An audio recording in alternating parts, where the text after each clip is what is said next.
Bien le bonjour. Je suis super heureuse de vous retrouver aujourd'hui dans une nouvelle vidéo et c'est une vidéo qui me tient vraiment à cœur puisque vous y avez participé. Il y a quelques temps sur Instagram, je vous ai demandé si vous aviez des questions en ce qui concerne le corps humain. Je vous avais donné quelques exemples du genre pourquoi ça nous gratte, pourquoi est-ce qu'on a faim, etc. pour vous aiguiller un petit peu sur savoir quel genre de questions poser. C'est vrai que la question peut être un petit peu vague et j'ai été surprise parce que vous avez été vraiment nombreux à répondre à cette question et en plus de ça, eh bien c'était extrêmement intéressant. Vous avez posé plein de questions diverses et variées et donc du coup je suis vraiment super heureuse aujourd'hui de filmer cette vidéo pour tout simplement y répondre. Et finalement je pense que j'ai eu une bonne idée de faire ce genre de vidéo parce que quand j'ai vu vos questions, je me suis rendu compte qu'il y a beaucoup de choses qui sont finalement ancrées dans nos croyances alors qu'en fait absolument pas, plusieurs choses qui sont un petit peu erronées et du coup on va voir tout ça et je vais pouvoir tout vous expliquer. La première question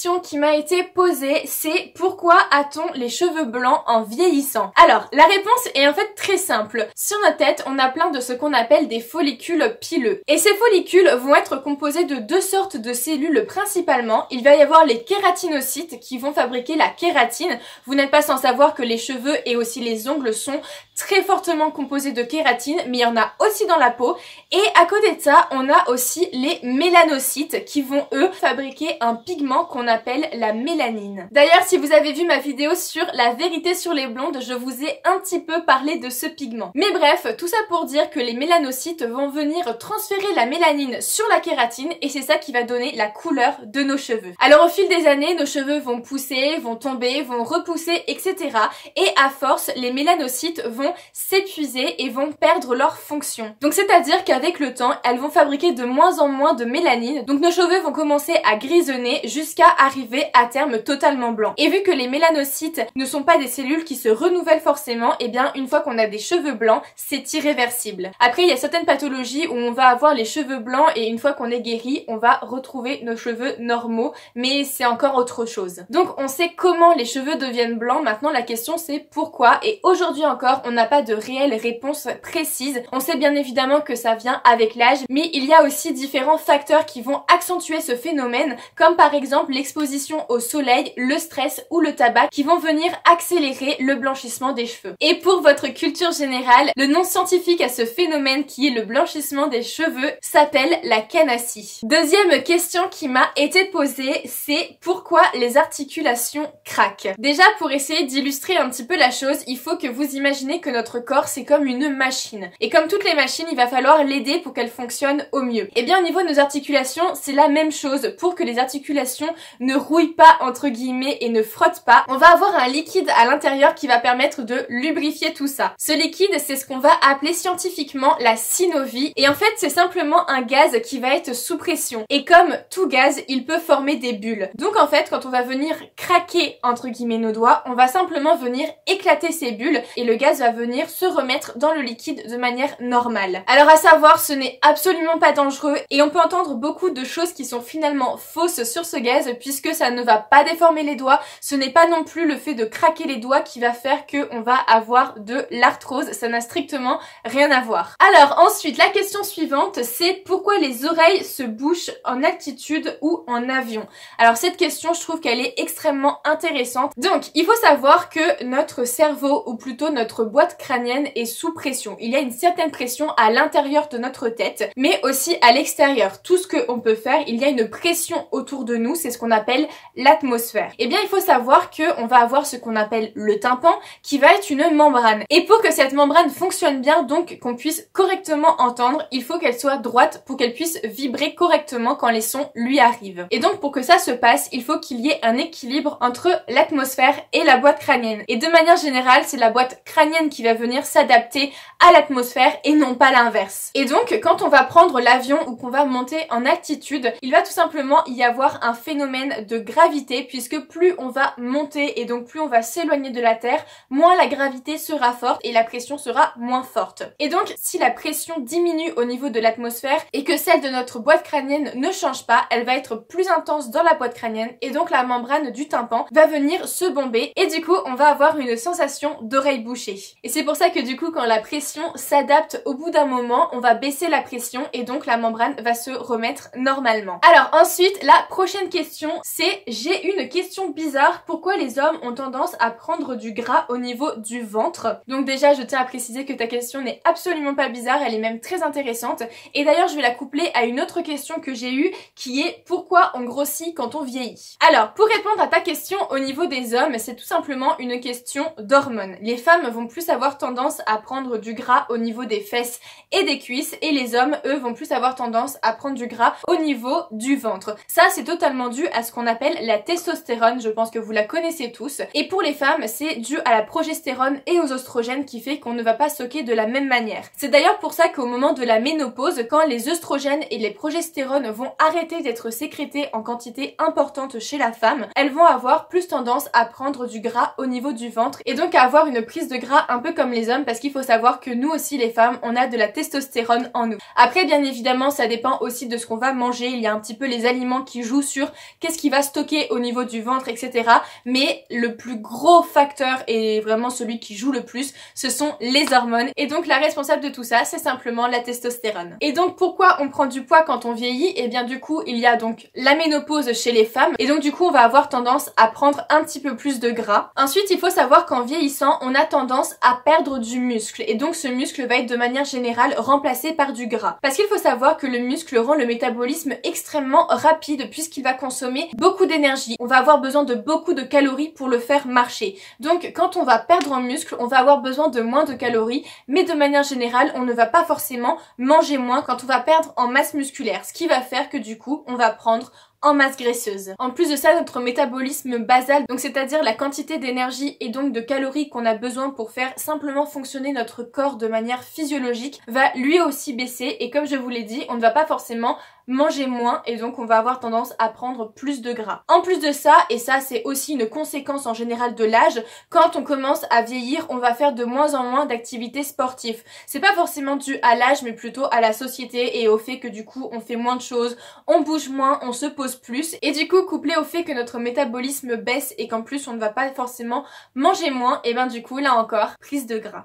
Ensuite, salut, ma question est: pourquoi a-t-on de l'eau dans une inflammation osseuse? Alors qu'il faut savoir que dans ce genre d'inflammation, ce n'est pas réellement l'os qui va être touché, mais l'articulation. Et ce genre de phénomène où on va gonfler, on va prendre du liquide, ça peut être soit dû à de l'arthrose, soit, comme dans ton cas, à une inflammation due en général à un traumatisme comme une entorse, une fracture ou ce genre de choses. Et comme on l'a vu du coup dans la question précédente, et finalement elle tombe super bien, dans les articulations, on a ce qu'on appelle de la synovie. Et donc quand il va y avoir une fracture, une entorse, on peut du coup abîmer ce qu'on va appeler la synoviale. C'est la membrane qui va venir garder la synovie bien dans l'articulation et pas qu'elle se retrouve à l'extérieur. Et donc cette membrane va être affectée et elle va laisser passer du liquide, ce qui va faire qu'on va avoir un gonflement de liquide qui n'est pas du coup réellement de l'eau mais de la synovie. À savoir qu'aussi parfois pendant un traumatisme, on va avoir du sang qui va venir se mélanger dans la synovie, qui va accentuer le gonflement, mais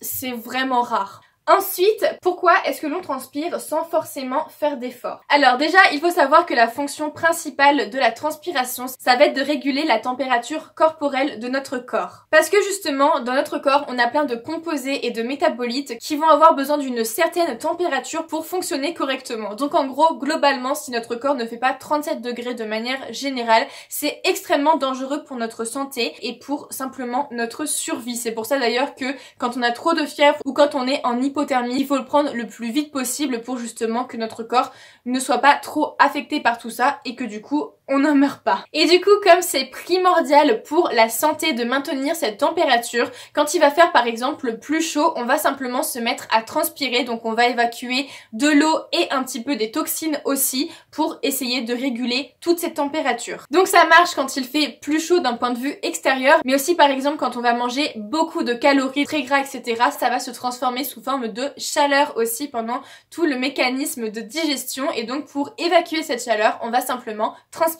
À savoir, je tiens à faire une petite précision par rapport à ça, transpirer n'est pas synonyme de perdre du poids. On ne va pas avoir de la graisse qui va s'échapper par nos pores, c'est simplement de l'eau. Donc certes, quand vous allez faire une séance de sport et que vous allez vous mettre à transpirer, évidemment à côté de ça vous allez sûrement perdre du poids aussi parce que vous aurez dépensé de manière autre en faisant du sport. Mais par exemple si vous allez faire faire un sauna et que vous allez transpirer tout ce que vous pouvez, c'est pas pour autant que vous allez perdre du poids. Ensuite, question qui m'a fait beaucoup rire, c'est pourquoi n'a-t-on pas 11 doigts ou uniquement 9? Alors il faut savoir que nos doigts vont se former pendant le développement embryonnaire quand on va être encore dans le ventre de notre mère et que ces doigts et ce développement va être tout ça dirigé par nos gènes de développement. D'ailleurs, dans une autre vidéo que j'ai faite qui s'appelle « Je ne suis pas sans gène », je vous expliquais justement que nous avons un gène en nous et celui-ci, s'il était exprimé par notre corps, nous n'aurions pas 5 mais 7 doigts à chaque main. Donc ce gène, il est en nous, c'est juste qu'il n'est pas lu ni transcrit et du coup, eh bien, on a 5 doigts. Et pour le nombre exact des 10 doigts et pas 9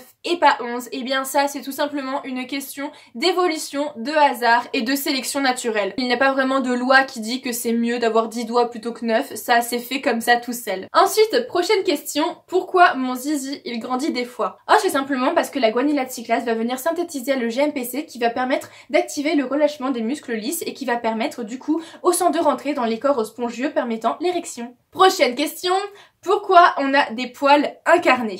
Alors ça aussi c'est une question très intéressante et finalement très simple. En général ça arrive surtout quand on va venir raser ou épiler nos poils. Il faut savoir que si nos poils repoussent, il faut remercier ce qu'on appelle la glande sébacée qui va tout le temps venir resynthétiser le poil et donc une fois que celui-ci va repousser, il va se retrouver en contact du derme et il va devoir percer ce derme pour ensuite sortir et devenir le poil que l'on va voir et que l'on va chérir de toute notre âme.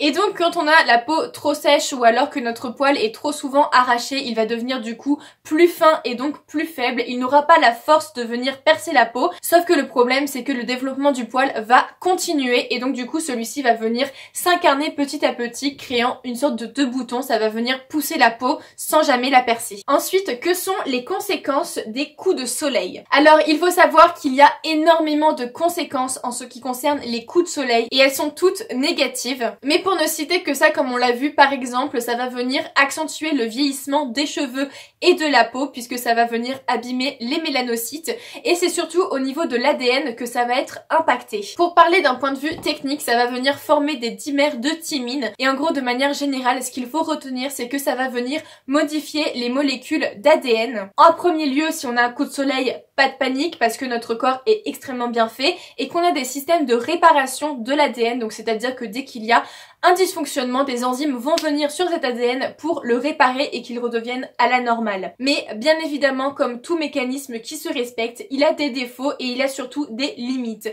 C'est-à-dire qu'il va y avoir des marges d'erreur. Alors de manière générale, le chiffre est énorme, c'est une erreur sur des milliers. Mais du coup, tout ça devient mécanique. Plus il va y avoir de réparations à faire, plus la probabilité du nombre d'erreurs sera important et au final, on arrivera à ce qu'on appelle un cancer. D'ailleurs, ce cancer s'appelle le mélanome et c'est vraiment pas quelque chose à prendre à la légère parce que c'est un cancer extrêmement dangereux si on ne le prend pas correctement. Et les chiffres sont très significatifs puisque c'est le 6e cancer le plus courant chez la femme et le 8e chez l'homme. Et là du coup on voit bien que le comportement joue énormément sur la probabilité d'avoir un cancer puisque de manière générale les femmes vont être plus amènes à faire des UV, à venir s'exposer sur la plage et à bronzer et du coup la conséquence, eh ben elle est pas belle.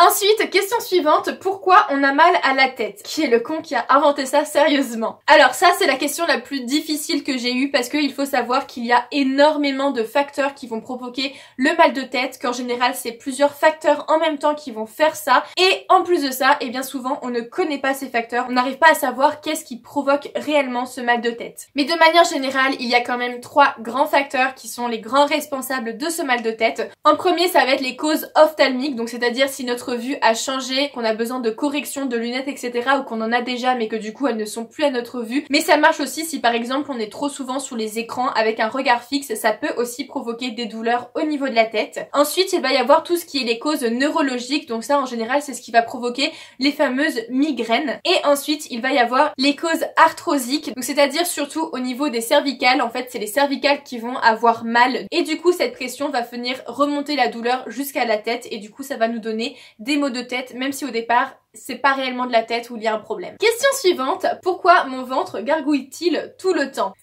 Je parle trop fort, ça me démonte la gorge. Alors, il faut savoir que tout au long de la journée, on va venir digérer et donc du coup la digestion se fait de notre bouche jusqu'à forcément notre anus et que du coup tous ces aliments que nous allons ingérer, il va falloir les faire descendre. Ce mécanisme, c'est ce qu'on appelle le péristaltisme, c'est-à-dire que nos intestins vont venir bouger, faire des mouvements pour permettre à ces aliments de descendre. À savoir, pendant la digestion et surtout grâce aux bactéries qu'on a dans nos intestins, il va y avoir du gaz qui va être créé. Et donc du coup, par les mouvements des intestins, ce gaz va bouger et c'est ce fameux mouvement qu'on va venir entendre. Donc il faut savoir que le bruit, les petits gargouillis, etc.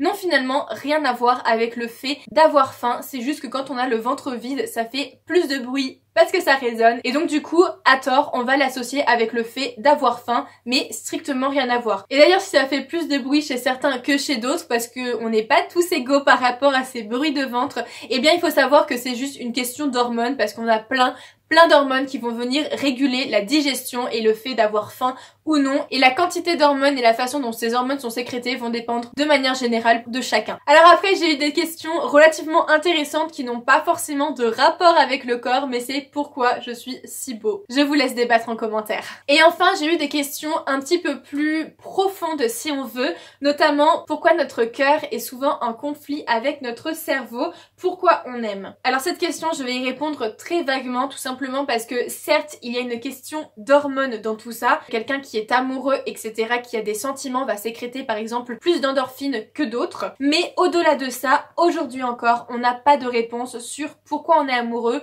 pourquoi on aime, pourquoi on fait des choses qui n'ont totalement aucune raison et qui sont finalement mauvaises entre guillemets pour nous, ou du moins qui paraissent pas la plus logique pour qu'on soit bien en nous. Eh bien oui, il n'y a pas de réponse. Aujourd'hui encore, on ne sait pas réellement qu'est-ce que l'amour, pourquoi est-ce qu'on aime autant, et je trouve ça même beau qu'il n'y ait pas de réponse. Peut-être qu'un jour il y en aura, mais aujourd'hui ça repose plus à de la philosophie, de la psychologie. Bref, j'ai répondu un maximum à vos questions, je suis désolée si j'ai pas pu répondre à tous, il y en a eu énormément. J'ai sélectionné ceux que je trouvais les plus intéressantes, les plus clairs, et surtout qui étaient un petit peu dans plein de domaines différents, donc ne m'en voulez pas si je n'ai pas sélectionné votre question. Mais si le format vous plaît, je serais vraiment ravie de faire une deuxième vidéo dans ce genre, peut-être avec un petit peu plus de détails, je ne sais pas trop encore, mais voilà, je peux encore refaire des vidéos de ce style si ça vous plaît, donc encore une fois, n'hésitez pas à me le mettre en commentaire. Sur ce, moi je vous invite encore une fois à vous abonner, à mettre un pouce bleu si la vidéo vous a plu et actionner la petite cloche, c'est ce qui nous permet de faire monter la chaîne et à ce qu'on soit de plus en plus visible, et vous êtes de plus en plus nombreux, donc un grand